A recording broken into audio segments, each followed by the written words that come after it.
Buenas tardes y bienvenidos, bienvenidas todos a una nueva sesión del ciclo Diálogos en la Granja que llevamos organizando en realidad desde mayo, aunque la primera sesión fue la de junio. Empezamos con Anelio Rodríguez Concepción, luego han pasado por aquí también escritores como Ernesto Suárez, como Antonio Martín Piñero también, Eduvigis Hernández Cabrera, estuvo Nilo Palenzuela, ha estado también Lázaro Santana, Lana Corujo, escritora de Lanzarote, y el mes pasado, en enero, estuvo Víctor Álamo de la Rosa, ¿no? Bueno, nosotros, Antonio López Ortega y yo, que coordinamos el ciclo, siempre agradecemos la presencia del público, de ustedes, ¿no? Y también, por supuesto, la generosidad de la Biblioteca Pública del Estado, de su director Javier Machín, que tan entusiastamente ha aprobado la organización de este ciclo, ¿verdad? Y también, por supuesto, a Estefan y a Roberto, que se encargan de la grabación en vídeo, porque luego estas sesiones se publican en YouTube, ¿no? Así que también, bueno, saludamos a los futuros oyentes y espectadores de la sesión online, ¿no? Y el agradecimiento más importante y muy especial es para Ilenia Pereira, que me acompaña hoy y que ha aceptado ser la protagonista de esta sesión de febrero. Bueno, con Ilenia me une una amistad que no es muy larga, pero que comenzó, si no me equivoco, allá por, yo creo que 2019, cuando sí, organizamos el que fue el primer acto del Ateneo de la Laguna después del incendio, por lo menos de la sección de literatura, y se nos ocurrió organizar una mesa redonda en la que participaran escritores de distintos géneros literarios, ¿no? Se tituló Taxonomía de la Escritura, se organizó en la Escuela Literaria, que en ese momento nos cedió el espacio, y a mí se me ocurrió invitar a Ilenia para que representara el género del cuento, ¿no? Y bueno, allí leyó Ilenia un brillantísimo pequeño ensayo sobre el cuento, y a partir de entonces pues nos hemos mantenido en contacto, sí, hemos coincidido varias veces, ¿no? Y ahora que está viviendo aquí en Tenerife, ¿no? Sí. Pues era la oportunidad maravillosa para invitarla a este ciclo, ¿no? Así que muy contentos de tenerte aquí, Ilenia. Voy a presentarte brevemente. Ilenia nació en Vecindario, Gran Canaria, en 1996, ¿no? Es muy joven. Cursó sus estudios de primaria y secundaria en el sureste de Gran Canaria y posteriormente realizó el grado en Lengua Española y Literaturas Hispánicas en la Universidad de Las Palmas de Gran Canaria entre el año 2014 y 2018. Luego realizó un máster en Literatura Española e Hispanoamericana, Teoría de la Literatura y Literatura Comparada en la Universidad de Salamanca entre 2018 y 2019. Y además, posteriormente realizó otro máster, en este caso el máster en Formación del Profesorado en la Universidad de Las Palmas. Al año siguiente, es decir, en 2021, ¿no?, aprobó las oposiciones de enseñanza secundaria aquí en Canarias, y desde ese momento está trabajando en institutos públicos, el curso pasado en un instituto del sureste de Gran Canaria y este año, como antes dije, en un centro del sur de Tenerife. Igualmente ha iniciado sus estudios de doctorado en la Universidad de Las Palmas, concretamente en el ámbito de la literatura hispanoamericana y comparada. Su lado creativo comienza en realidad desde muy temprano, desde la infancia, continúa en la adolescencia, obtiene algunos premios y reconocimientos ya en algunos concursos escolares, ¿no?, juveniles, como el premio Jordi Sierra y Fabra o el certamen Ana María Aparicio Pardo. Posteriormente, ya en su etapa universitaria, gana un premio, el octavo premio de relato corto sobre vida universitaria que convocaba la Universidad de Las Palmas, y también durante los años universitarios publicó relatos, poemas en diversas revistas como Dragaria, y también en antologías, en obras colectivas como el proyecto Cicatrices, o también los proyectos Sin Mar por Medio, Bitácora de un Encierro.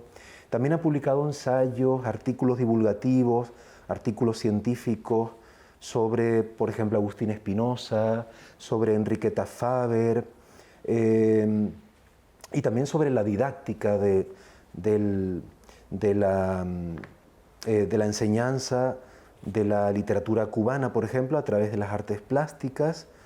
Ha participado en encuentros y congresos científicos, en diversos recitales literarios, como por ejemplo el conocido Encuentro de Poetas del Huerto de las Flores, que se celebra en Agaete, ¿no? Ha participado en 2017 y 2018 en 2 ocasiones. También en el tercer encuentro literario Félix Francisco Casanova, en La Palma. Y bueno, olvidé decir antes que Ilenia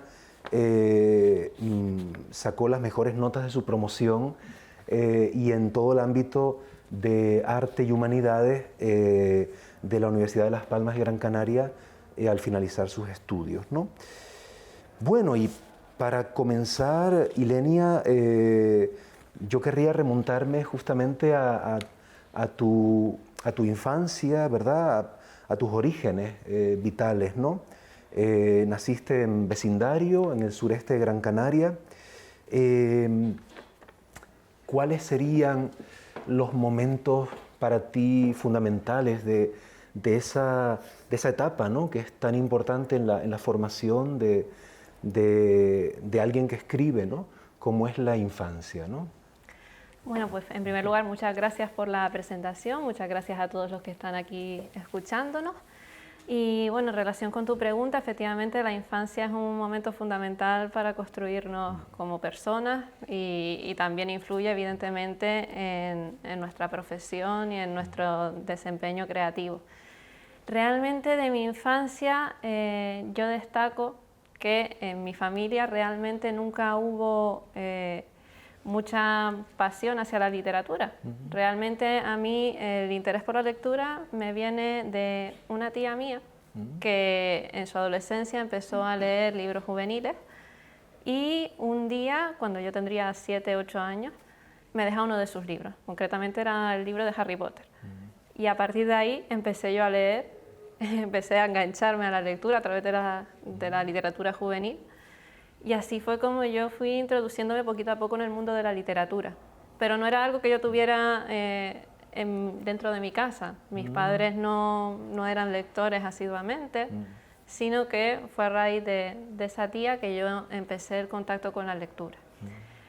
Aunque no hubiera quizás esa pasión por la literatura dentro de mi familia, sí que había algo que yo creo que ha contribuido a que yo haya tomado este camino, que es la creatividad artística. En mi familia no exclusivamente la literatura, sino otras artes han estado siempre muy presentes. La música, por ejemplo, a mi padre le encanta la música, mi abuela también cantaba, mi bisabuela fue cantante de ópera. Dentro de mi familia ha habido personas que pintaban, fotógrafos, bailarines. El interés por las artes ha estado siempre presente, aunque casi siempre desde el ámbito de lo privado. Muchas veces todas estas personas de mi familia que han tenido un talento artístico lo han desarrollado como una afición privada, no la han llevado, no la han convertido en su profesión, pero ha estado ahí. Y por eso yo creo que desde mi infancia siempre he tenido mucho interés por el arte. Y yo encontré como vía para canalizar esa creatividad las palabras. Qué bueno, ¿no? Justamente, bueno, me comentabas que tu familia paterna procede de Fuerteventura, ¿no? Y que en esa isla pasaste tú muchos veranos de tu infancia y de la adolescencia, ¿no?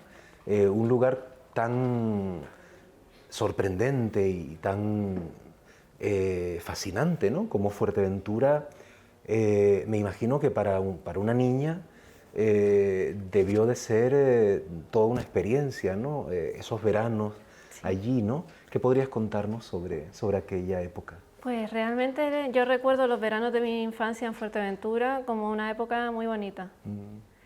Concretamente mi familia es del pueblo de Pájara, de un entorno rural, y entonces nos íbamos 40 días de vacaciones a ese pueblo. Estábamos allí, es un pueblo muy pequeñito, pero que a mí me encantaba. A mí el paisaje árido de Fuerteventura me transmitía muchas emociones, la sensación de desolación que uno tiene cuando ve a veces esos campos áridos e inmensos. Una cosa que me encantaba era la observación del cielo, con la escasa contaminación lumínica, el ver esas estrellas.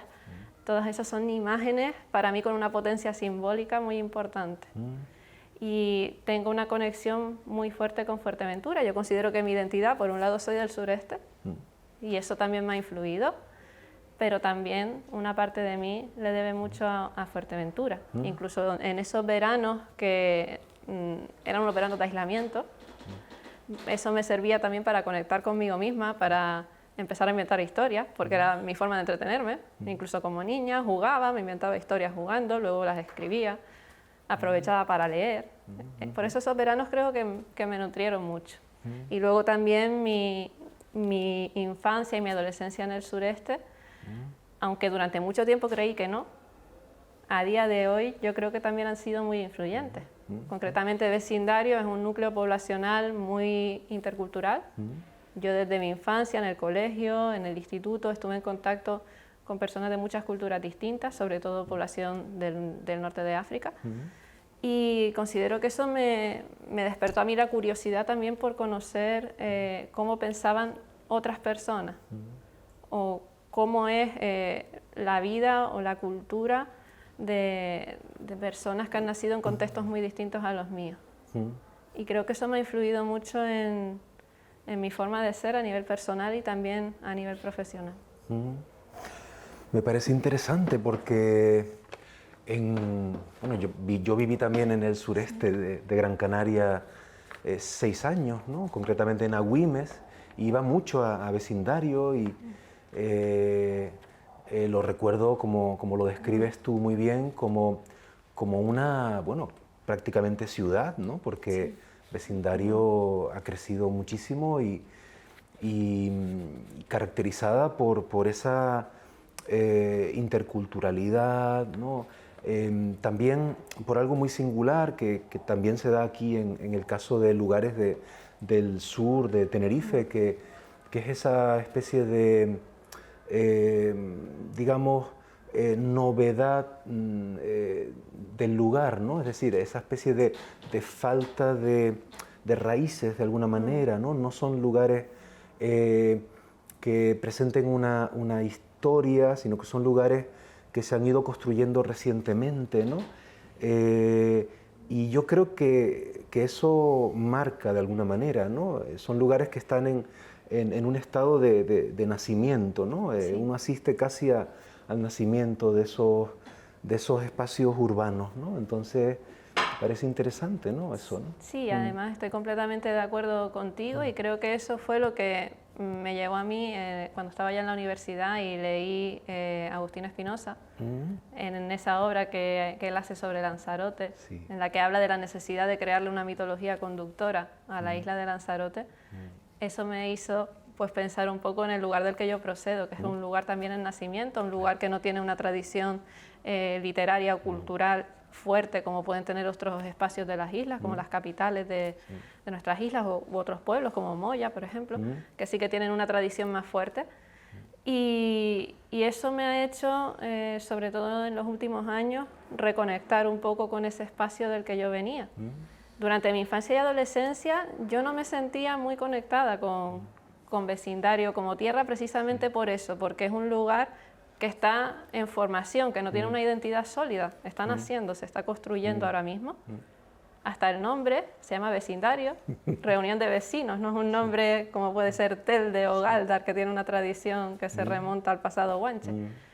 Es un lugar que está naciendo, que se está construyendo, pero que yo creo que ya va teniendo sus señas de identidad. Y eso me parece que es un punto interesante para indagar en él, para explotar, y que también me ha influido a mí. De hecho, la pregunta por la identidad es una constante en las cosas que escribo y también ha sido una constante incluso en el plano investigador. Me interesan mucho los temas sobre identidad y quizás venga de ahí. Sí. Y ahora estás destinada además en el sur de Tenerife, ¿no? Además. O sea, que es tu destino, Mi destino es el sur. estar en los sures, ¿no? Sí. En esos sures un poco no despoblados, pero sí, como decíamos, con cierto desarraigo, ¿no? Sí. Pero que al mismo tiempo pueden ser lugares sumamente interesantes, ¿no? Sin duda, ¿no? Sí, porque además los que hemos crecido en el sur, o por ejemplo en vecindario, nos hemos criado con la mentalidad de que nuestro lugar, nuestro espacio, nuestra localidad, era un lugar que no valía la pena, que teníamos que irnos fuera, porque fuera era donde estaba la cultura, fuera era donde estaba todo lo interesante. Vecindario tiene muy mala fama dentro de Gran Canaria, como lugar conflictivo, pero en realidad yo he estado allí más de 20 años y hay muchas cosas buenas. Es una ciudad en crecimiento, una ciudad con mucha riqueza cultural que está naciendo y yo considero que hay que darle también su valor. Sí. Bueno, antes comentabas lo importante que fue la lectura de Harry Potter, ¿no? Por ejemplo, ¿no? Y yo quería preguntarte justamente por tus lecturas escolares, ¿no? Y un poco qué relación se dio entre esas primeras lecturas escolares y tus primeros escritos, que sé que ya desde la infancia, ¿no? Desde la adolescencia ya estabas escribiendo, o sea, fuiste muy precoz, ganaste incluso premios en esa época, premios de literatura juvenil, ¿verdad? Un poco, ¿qué podrías contarnos sobre esas lecturas y esos primeros pinitos, digamos, literarios, ¿no? Bueno, realmente es muy gracioso porque mi madre siempre me dice que cuando yo tendría 2 años, tenía un libro para aprender las vocales lleno de dibujos y yo los dibujos no los miraba, yo solo miraba las letras. Y así ha seguido toda mi vida. Incluso antes de aprender a escribir, yo inventaba cuentos y los iba contando oralmente.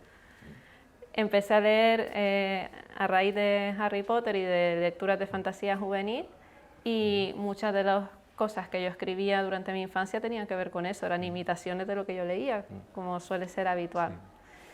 En el colegio recuerdo un concurso de poemas en el que creé un pequeño poema que iba sobre una puerta, tampoco recuerdo mucho la temática, y ahí fue cuando tuve un primer reconocimiento de alguien, de los profesores que dieron como vencedor ese poema. Entonces a raíz de ahí fue cuando yo me fui animando quizás cada vez más a enseñar las cosas que escribía. En el instituto, animada por mis profesoras de lengua, empecé a presentarme a concursos literarios y como vi que obtenía cierto reconocimiento en esos concursos a nivel escolar, pues me fui animando cada vez más, fui escribiendo cada vez más y yo recuerdo mi etapa de la secundaria en la que estaba escribiendo continuamente todos los días. Llegué a escribir hasta 3 novelas horrorosas, 3 novelas horrorosas de 100 páginas cada una, en las que imitaba un poco esas lecturas juveniles que yo tenía, pero lo disfrutaba muchísimo. En cierto modo echo de menos esa inocencia quizás de esa etapa en la que escribía sin detenerme a pensar si era bueno, si era malo, sino sencillamente lo disfrutaba. Qué bueno.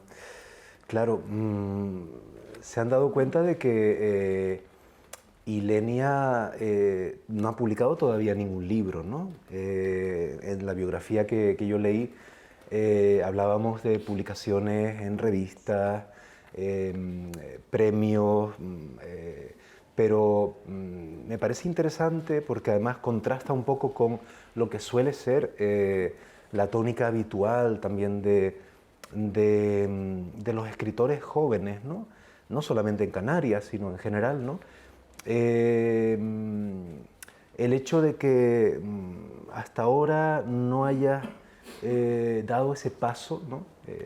Que suele ser casi como un bautismo, ¿no? El momento de publicar un primer libro puede deberse quizá a que, como decías, has perdido esa inocencia y te has vuelto muy autocrítica, quizá te piensas mucho, bueno, esto que he hecho tendrá valor, tendrá consistencia literaria, o te da miedo publicar, o simplemente a lo mejor no has tenido todavía la oportunidad. ¿Cómo ha sido? Realmente yo creo que tiene mucho que ver con lo que dices, porque siempre he sido una persona muy perfeccionista y eso me lleva a pensar que una obra nunca está acabada del todo, siempre hay que darle, retocarla o hay que hacerle algo para yo estar satisfecha con eso. Entonces creo que eso es algo que ha influido. Y también otra cosa que ha influido es mi propio carácter, que soy una persona más bien introvertida. Y en cierto modo la exposición que supone publicar, por ejemplo, un poemario, sobre todo la poesía, que yo la concibo como algo muy, muy personal, quizás me ha frenado un poco a la hora de sentarme a preparar un libro o a intentar moverlo por editoriales. Sin embargo, a medida que los años pasan, siento que las cosas van cambiando, Sí. los filtros se van ablandando. Y quizás en el futuro, no lo sé, quizás pueda intentarlo. Futuro cercano, estamos deseando que poder leer un primer libro tuyo, ¿no? Bueno, una vez que no te desplazas a Las Palmas, pero comienzas a cursar tus estudios en la Universidad de Las Palmas, ¿no? Entras en contacto con otros escritores y escritoras y llegas a formar parte y formas parte todavía de un grupo que se llama Palma y Retama, ¿no? Del que forman parte, entre otras personas, también Beatriz Morales, ¿verdad? Que es la actual presidenta del Ateneo de Las Palmas, que se acaba de fundar además, ¿no? Y bueno, podrían formar parte de lo que son los compañeros tuyos de generación, ¿verdad? Que también suelen ser muy importantes, ¿no? Y marcan mucho la deriva, ¿no? de alguien que está empezando a escribir, ¿no? ¿Qué podrías comentarnos sobre esas relaciones literarias? Porque también me estaba acordando el otro día de lo importante que para el sureste de Gran Canaria fue la figura del poeta Juan Jiménez, ¿no?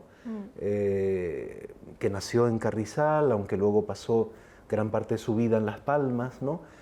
Pero toda su obra poética, Juan Jiménez falleció hace unos 4 o 5 años, toda su obra poética, que él tituló Itinerario en Contra, ¿no?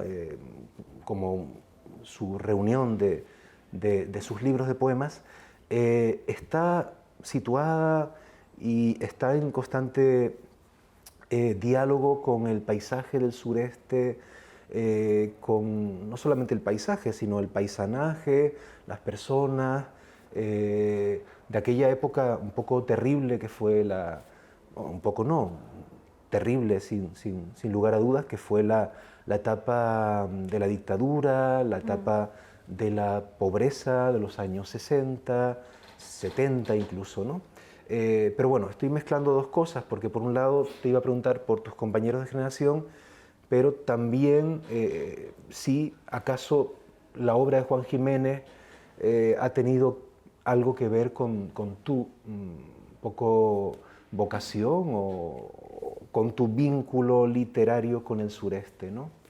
No, realmente ese vínculo literario con el sureste es algo que estoy explorando, pero que no me viene a raíz de las lecturas, ¿no? De hecho, me faltan muchas lecturas para profundizar en ello.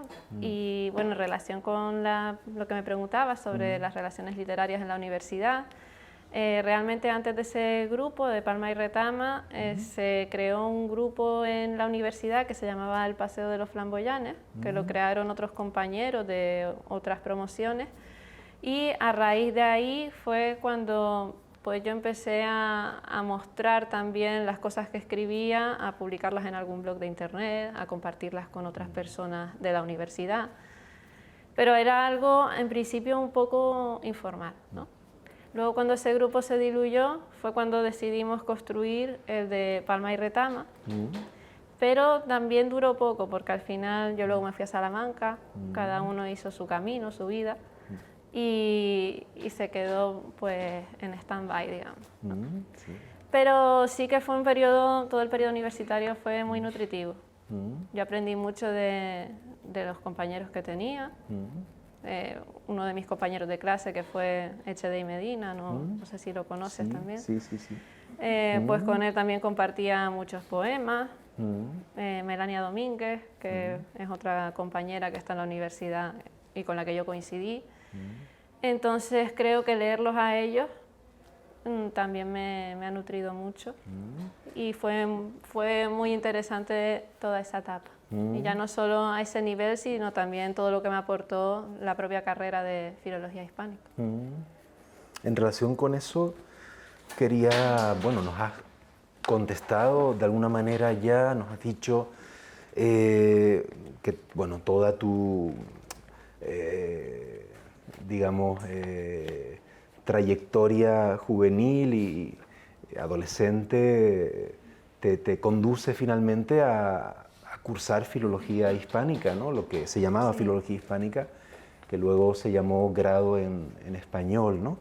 Y de esos años en la Universidad de Las Palmas nos has contado un poquito, pero yo quería también preguntarte qué experiencias siguen vigentes de aquella época, qué profesores te marcaron. No sé si en aquella época estaba todavía Eugenio Padorno, ya se había jubilado, ¿verdad? Sí. Pero estaba y sigue estando Alicia Llarena, por ejemplo. ¿Hubo otros profesores también que te marcaran? ¿Qué lecturas universitarias destacarías, ¿no? Bueno, realmente toda la época universitaria fue muy importante en mi vida. Fue un punto de inflexión, fue el momento en que empecé a conocerme un poco más a mí misma. Y destaco, por supuesto, a Alicia Llarena, que es mi directora de tesis actualmente, junto con Francisca Noguerol, que es mi codirectora, que es profesora de Salamanca. Con Alicia Llarena descubrí todo el universo de la literatura hispanoamericana, porque yo antes de cursar las asignaturas con ella conocía muy pocos autores. Básicamente Crónica de una muerte anunciada, que era la obra que se estudia en bachillerato, Pablo Neruda y poquitas cosas más. A raíz de asistir a sus clases fue cuando ese mundo se amplió y se sigue ampliando.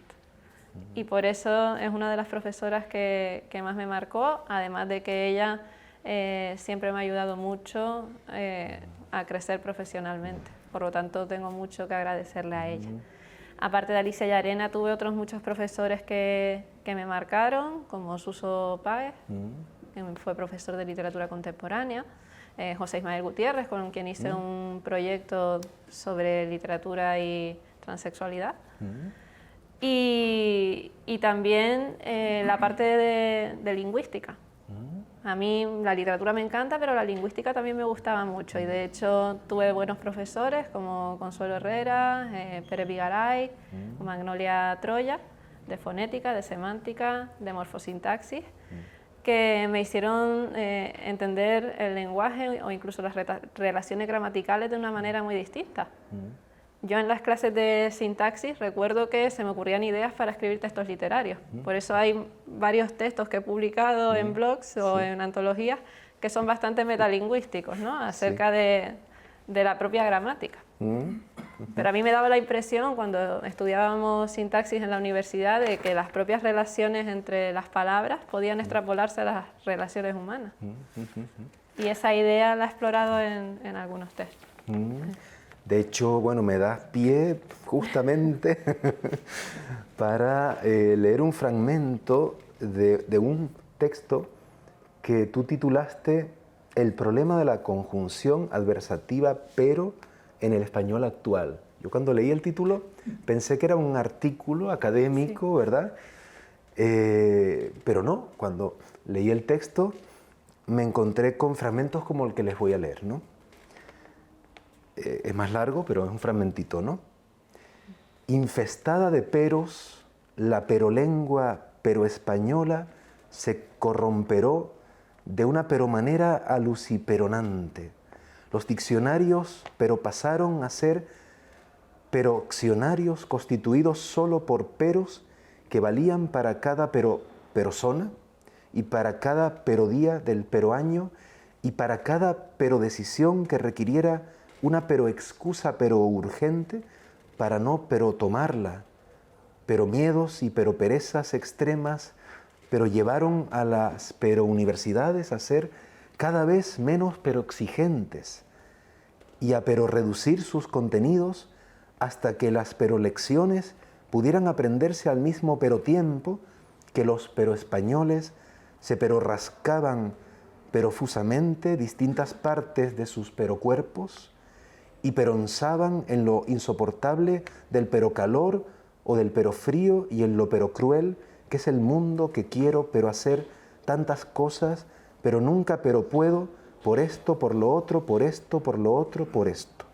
Las perociencias y las peroartes se consumieron a una perolosidad nunca vista pero antes, y los hombres siempre pero estáticos engordaron al perorritmo de los peros.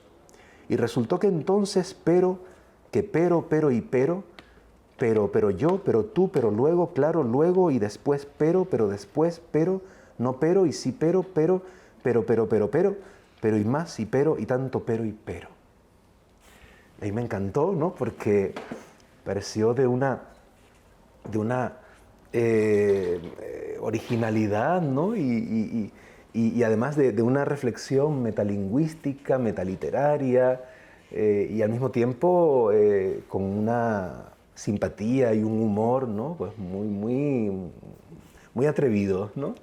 Entonces, bueno, de alguna manera tiene que ver quizá con estas conexiones que estableciste entre lingüística y literatura, ¿no? Sí, realmente este texto surge de cuando estaba estudiando morfosintaxis y teníamos que leer artículos que se titulaban pues, de maneras parecidas a este texto. Entonces se me ocurrió esa idea de poner un título que fuera propio de un artículo académico, pero que luego fuera otra cosa. Exacto. Y precisamente se me ocurrió que los peros pues, era una conjunción que daba pie pues, a este tipo de textos, a mostrar todos esos inconvenientes que nos van lastrando un poco en nuestro desarrollo personal, profesional, social, porque este es un texto bastante social.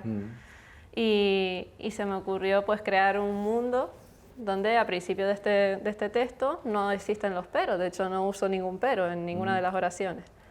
Pero llega un momento en que el pero se inventa. Es como una sociedad primitiva, el pero se inventa, se empieza a colar por todas partes, hasta que ya al final del texto solo queda pero, es la única palabra que queda en nuestra lengua. Y esa era un poco la reflexión que quise hacer ahí. Sí. Bueno, continuemos sin ningún pero. Sin ningún pero. Exacto.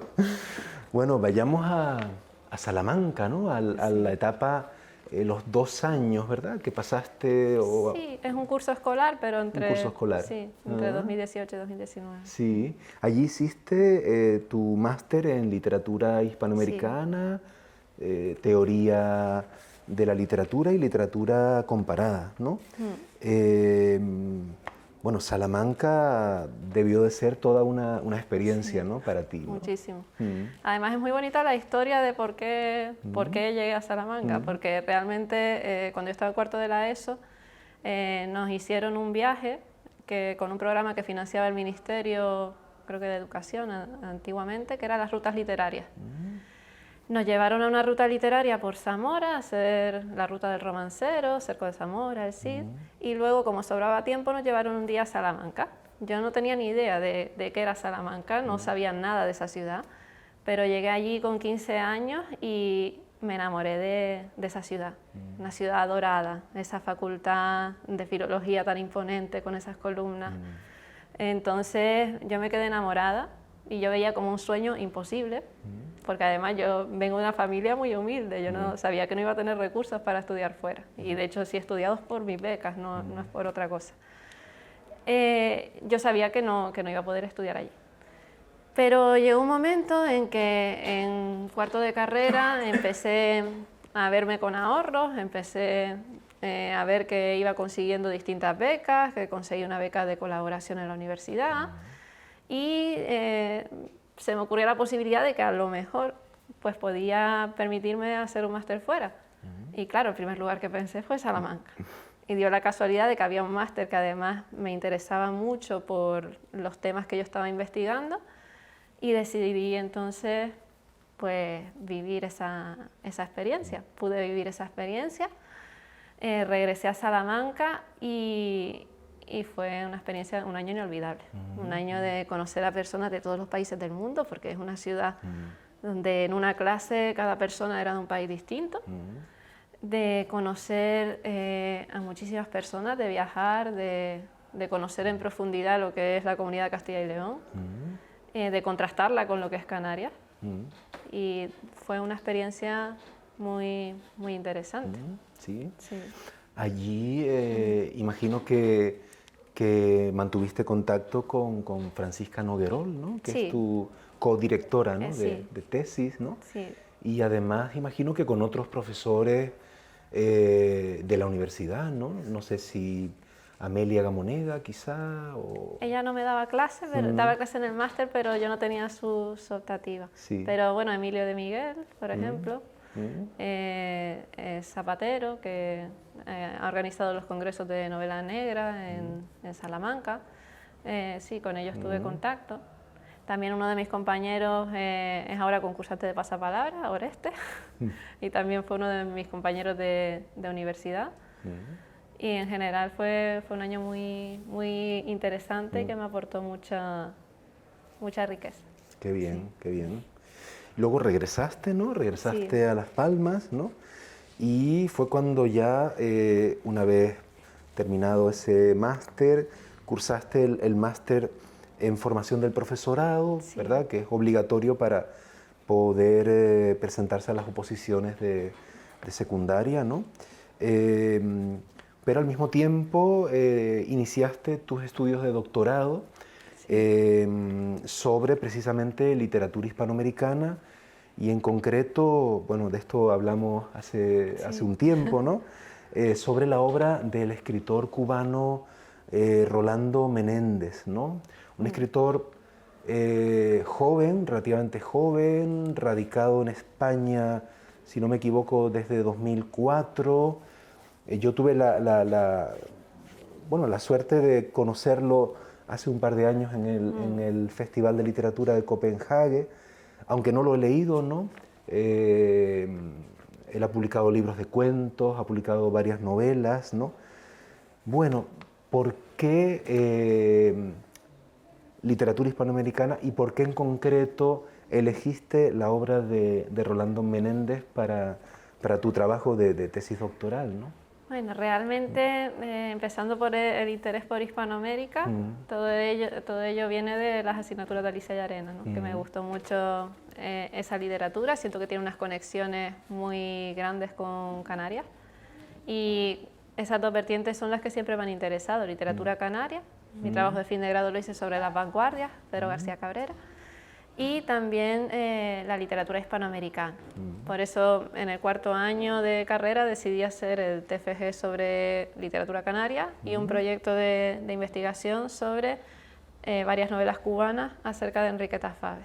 Entonces un poco de ahí viene ese interés por Cuba. También creo que Cuba, por la insularidad, por los lazos culturales con Canarias, es una tierra que tenemos muy cercana.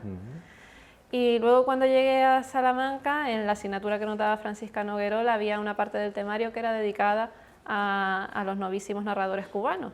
Es decir, todos los narradores que empiezan a escribir en Cuba, sobre todo después de 1989, durante el periodo especial, la caída del muro de Berlín, etc. A mí me llamó la atención bastante ese tema, pero lo que terminó de convencerme fue algo más quizás emocional, que fue la música. A mí siempre me ha gustado mucho la música cubana, Silvio Rodríguez, y descubrí, gracias a esa asignatura, a Carlos Varela, concretamente una canción que se llama Guillermo Tell, en la que transmite pues, el mensaje de que esos nuevos artistas cubanos son los hijos de Guillermo Tell, que quieren ahora ocupar el puesto del padre. Me gustó tanto esa canción que empecé a conectar mucho con ese tema, con el tema del desencanto, el tema de la resiliencia. Y a raíz de ahí mi directora me propuso a un autor que era Ronaldo Menéndez. Yo empecé a leerlo, me gustó mucho el humor con el que trataba las cosas, su capacidad crítica. Y entonces decidí dedicar el proyecto de tesis a su literatura. Y digamos, ¿el tema es su obra en general o te centras en alguna de sus novelas o en alguna temática concreta? Realmente el proyecto está todavía en una etapa muy inicial, pero nuestra idea es hacer algo un poquito más amplio. Comparar la literatura de Ronaldo Menéndez con autores de Rumanía que comparten ciertas claves con los autores cubanos, precisamente porque en ambos países se han vivido regímenes socialistas, comunistas, que en opinión del propio Ronaldo Menéndez los han llevado a tener ciertos lazos a pesar de las distancias físicas y culturales. Interesante, sí, sí. Bueno, y entremos ahora un poquito más en materia en relación con tu obra de creación, ¿no? Has escrito en diversos géneros, ¿no? Justamente además en aquella mesa redonda, ¿no? Que era Taxonomía de la Escritura, aunque hablaste en concreto del cuento, pero también has escrito poesía, comentabas antes tus novelas juveniles, ¿no? Digamos, esa fluctuación entre distintos géneros, ¿es en ti algo voluntario, es algo natural, es un modo de experimentar diversas modalidades de escritura? ¿Cómo te lo planteas? Es decir, ¿son para ti caminos separados o hay una confluencia entre esos mundos, ¿no? De la narrativa, de la poesía? Realmente creo que es algo que me ha surgido de manera bastante natural, porque desde que empecé a escribir en los dos géneros. La poesía sobre todo la escribía quizás en un plano más íntimo. A mí me costó mucho más enseñar los poemas que enseñar los cuentos, porque los cuentos pues eran un tipo de escritura para mí más racional. Yo pensaba más la trama, pensaba más lo que iba a decir y quizás no me abría tanto emocionalmente, como sí que lo hacía en la poesía. Pero siempre escribí las dos cosas, siempre fui escribiendo las dos cosas y yo creo que pueden confluir en ambos géneros. De hecho, alguna vez recuerdo mi adolescencia hacer textos que eran un poco híbridos entre narrativa y poesía. Pero los dos me gustan como lectora y me gustan también a la hora de escribir. Son dos géneros con los que me siento cómoda. ¿Y cuál es tu rutina de escritura? Es decir, cuando tú te planteas escribir un cuento, por ejemplo, ¿Escribes de forma continua durante varias horas o, o bien dejas que la escritura vaya brotando de forma espontánea? Imagino que en el caso de la poesía hay menos, digamos, continuidad, ¿no? Y menos regularidad, y quizá en el caso de la narrativa eres más constante. eh, ¿Escribes todos los días o no? ¿Cómo? No, realmente también ha dependido un poco de la etapa de mi vida. Cuando era adolescente escribía todos los días, pero ya desde que empecé en la universidad se ha convertido en algo menos rutinario quizás, ¿vale? Algo más esporádico. Pero normalmente cuando me siento a escribir un cuento, me siento a escribir un poema, me siento horas a hacerlo y no suelo dejarlo para más tarde o hacerlo a lo largo de varios días. Lo que sí hago a lo largo de varios días o incluso semanas es retocar lo primero que escribí, porque normalmente escribo y ya después empiezo a darle vueltas, empiezo a reescribirlo, empiezo a darle forma. Pero siempre hay como un primer momento que es el de dejar fluir todo y ya después empiezan los retoques. Sí, sí. Comentabas antes también que uno de los temas que más te han interesado es el tema de la identidad, ¿no? Sí. La identidad no solamente insular, por supuesto, sino la identidad personal, ¿no? Sí. Irían, digamos, por ese camino los diferentes textos que has publicado. Es decir, ¿se trata de una literatura que explora tu mundo interior o también te interesa contar historias relacionadas con lo exterior o historias totalmente inventadas, con personajes imaginarios, ¿no? ¿Cómo planteas? Por lo general, en los últimos años lo que me ha interesado es, por un lado, narraciones o incluso algún poema que tenga que ver con crítica social, crítica de determinados aspectos. Por ejemplo, el de Los Peros pues tiene que ver con eso, con esa vertiente. Y por otro lado me interesa mucho la identidad personal. Eso es una preocupación mía a nivel personal, pero que también me interesa plasmarla en la literatura. De hecho, tengo varios textos que tienen que ver con esa reflexión. De hecho, tenía aquí también recogido uno, que es El aplauso, ¿no? Un texto en prosa, y el final del texto, el aplauso, que a mí me interesó mucho, ¿no? Está publicado en un blog, por cierto, no te he preguntado por el blog, que titula Algo más que literatura, ¿no? El blog. Y ahí aparece este relato o texto en prosa, un poco sin etiquetarlo, ¿no? Que termina con estas frases así muy reveladoras, ¿no? No sé quién soy más allá del ruido, más allá de los amos o de esta nebulosa incesante que me construye desde que quise, como se suele decir, labrarme un nombre. ¿Qué nombre? Estas son las migajas de mi mendicidad. ¡Qué fastidio! Y ahora soy persona, soy valiosa, soy una actriz, una mujer, una estrella, un eco, una nada, una novia abandonada en el altar. Soy algo más allá del aplauso, soy el aplauso, soy. Bueno, ese texto viene un poco de una época en mi vida en la que, bueno, yo durante mi adolescencia me presentaba a muchos concursos escolares y llegó un punto en el que yo sentía que escribía más por cumplir con lo que me pedían o por intentar obtener el reconocimiento fuera de los profesores o de quien fuera, que eso llegó a hacerme sentir mal, porque sentía que ya no estaba escribiendo porque tuviera la necesidad verdadera de hacerlo, porque de verdad quisiera hacerlo, y tampoco estaba expresando lo que yo era en esos textos, sino que intentaba moldarme a lo que yo pensaba que se esperaba de mí. Eso me llevó a tener una pequeña crisis en ese momento y escribí ese texto, porque por un lado sentía que me estaba convirtiendo más en ese aplauso que quizás estaba esperando que en lo que yo misma era o quería ser. Esa siempre ha sido una preocupación que he tenido y por eso llegó un momento en que me aparté un poco de todo eso, porque quería reencontrarme un poco con qué es lo que verdaderamente yo soy, lo que verdaderamente quiero escribir, lo que verdaderamente quiero expresar.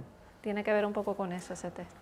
Y con la necesidad de la autenticidad, ¿no?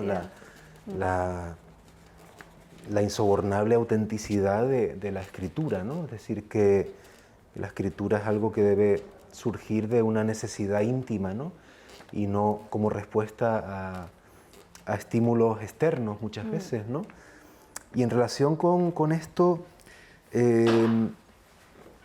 bueno, sabemos que hay en la literatura canaria de las últimas, no diré décadas, ¿no? Pero de los últimos años, ¿no?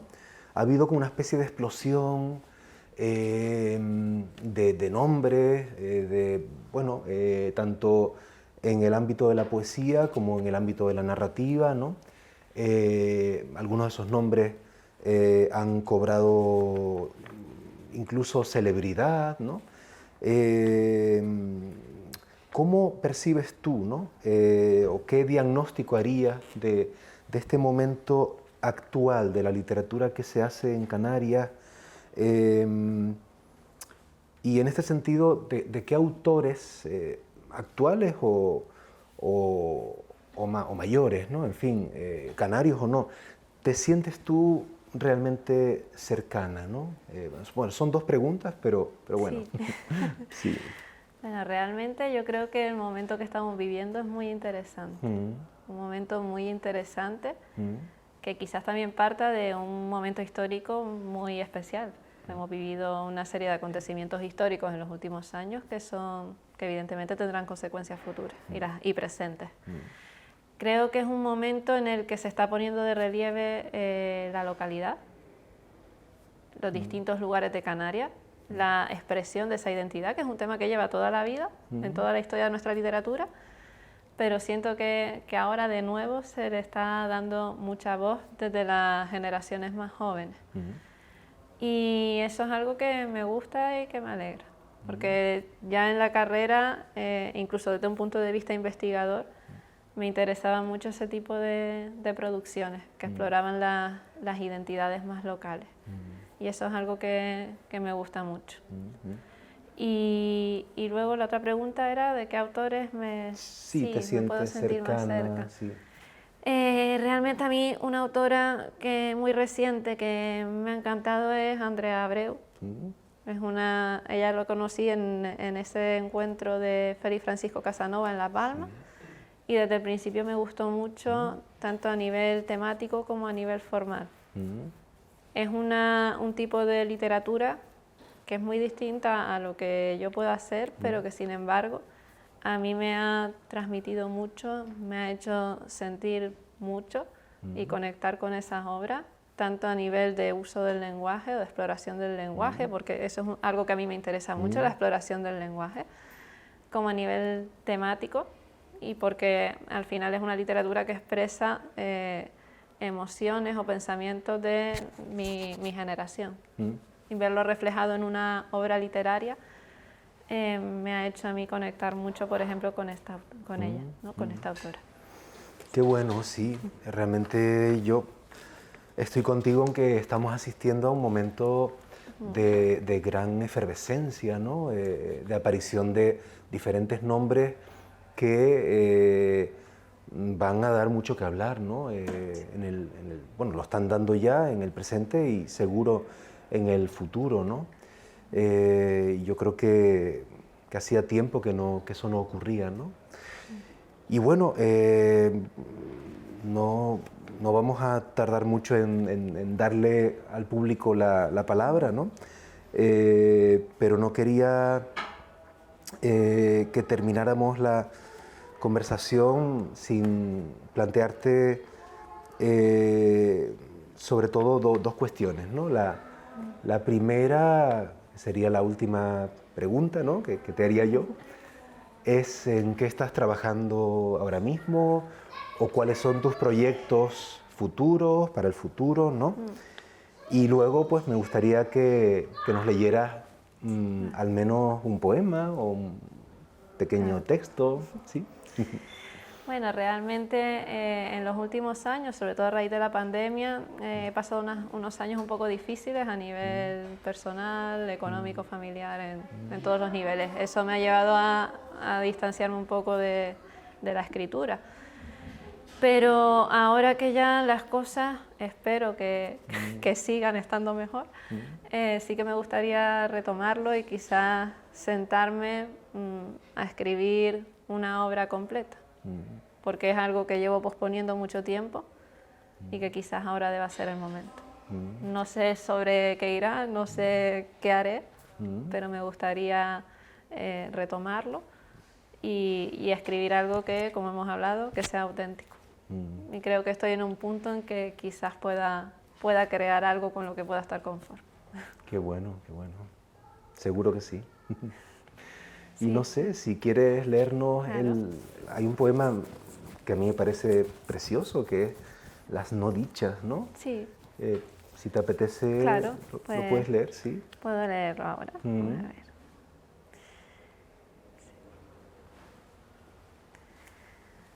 Bueno, este poema se titula Las no dichas.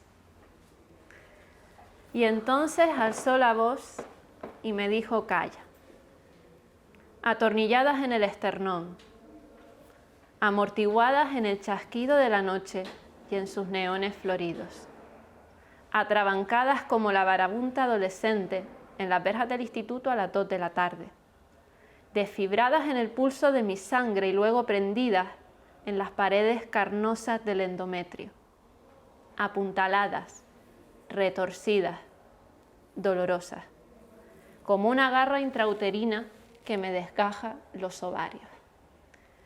Marinadas con vinagre y sal y secadas y expuestas y visibles en las costuras de un espejo de baño donde aprendí a limpiarme la sangre, descolgadas, derrotadas, demolidas, por la volcánica explosión de una voz entre dos labios que vuelca su intemperie sobre el fondo de mí misma como un camión que vomitara 50 toneladas de basura, huecas como la cáscara de un huevo descorchado y a veces tan rudas como ese espacio intangible que media entre la dermis y los pozos de la existencia, como esa cueva intangible bajo la piel, donde a fuego lento se sancocha un solo verbo imperativo, donde con bálsamo de ama, vive, puedes, hoy, olvida, nosotras, las descosidas, nos cauterizamos la grieta.